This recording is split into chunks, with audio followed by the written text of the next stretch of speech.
नमस्कार शेतकरी बांधवांनो, स्वागत आहे आपल्या सर्वांचे एका नवीन व्हिडिओमध्ये। आजच्या या व्हिडिओमध्ये आपण जाणून घेणार आहोत की शेतकऱ्यांची कर्जमाफी कधी होणार आहे, किती रुपयांची होणार आहे, पूर्ण होणार आहे की अल्पभूधारक शेतकऱ्यांचीच कर्जमाफी होणार आहे, याबद्दलची संपूर्ण डिटेल माहिती आजच्या या व्हिडिओमध्ये मी आपल्याला देणार आहोत। तर तुम्ही काय करा, जर का या चॅनलवर नवीन असाल तर चॅनलला सबस्क्राईब करून ठेवा, कारण की तुम्हाला असेच शेतीविषयक नवीन अपडेट्स सर्वप्रथम आपल्या चॅनलवरती मिळत राहतात। तर चला आजच्या व्हिडिओला सुरुवात करूया। आपल्याला सर्वांना माहिती आहे की नेमकेच आता डिसेंबर महिन्यामध्येच अधिवेशन पार पडली, केंद्राची असो की राज्याची असो, हिवाळी अधिवेशन हे पार पडलेले आहेत। आणि आता फेब्रुवारी किंवा मार्चच्या एंडमध्ये, मार्चच्या आधी हे उन्हाळी अधिवेशन चालू होणार आहे। आणि उन्हाळी अधिवेशन जेव्हा लागणार आहे त्यावेळेस बजेट प्रस्तुत हा केंद्राचा आणि राज्याचा बजेट प्रस्तुत केला जाणार आहे। आणि त्या बजेट प्रस्तुत केल्यानंतरच आपल्याला जी काही माहिती आहे हे कळणार आहे की कर्जमाफी होणार आहे की नाही होणार आहे। जर का आपली कर्जमाफी झाली तर कितीपर्यंत होणार, आणि अल्पभूधारक शेतकऱ्यांची कर्जमाफी होणार की नाही, आणि संपूर्ण कर्जमाफी होणार की नाही,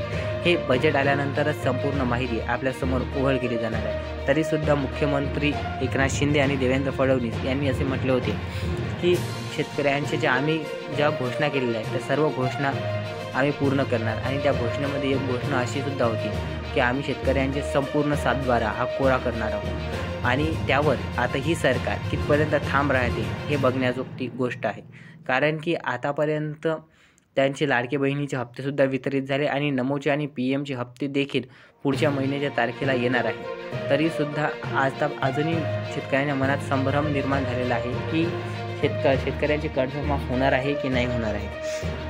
कारण की याबाबत मुख्यमंत्र्यांनी असं काहीही निवडणूक झाली तेव्हापासून किंवा ते जिंकले जेव्हापासून त्यांची महायुतीय सरकार घडली तेव्हापासून असे काहीही वक्तव्य दिले नाही की जेणेकरून शेतकऱ्यांना एक दिलासा किंवा कर्जमाफीविषयी मोठी घोषणा किंवा काही पण असं दिलासा मिळणार, असं काही शेतकऱ्यांच्याबद्दल मुख्यमंत्री साहेबांनी सांगितलेलं नाही आहे। त्यामुळे शेतकरीसुद्धा चिंतित आहे आणि खूप ठिकाणी हमीभावासाठी देखील आंदोलन होत आहे। खूप साऱ्या ठिकाणी मी बघितलं आहे की शेतकऱ्यांच्या मालाला MSPसाठी जे आंदोलन आहेत हे होत आहेत, तर सरकारने MSP देखील शेतकऱ्यांना द्यायला पाहिजे असे माझे देखील म्हणणं आहे। तर आपल्याला काय वाटते कमेंट बॉक्समध्ये नक्की कळवा। भेटूया पुन्हा अशाच एका नवीन व्हिडिओमध्ये। तो जय हिंद, जय महाराष्ट्र।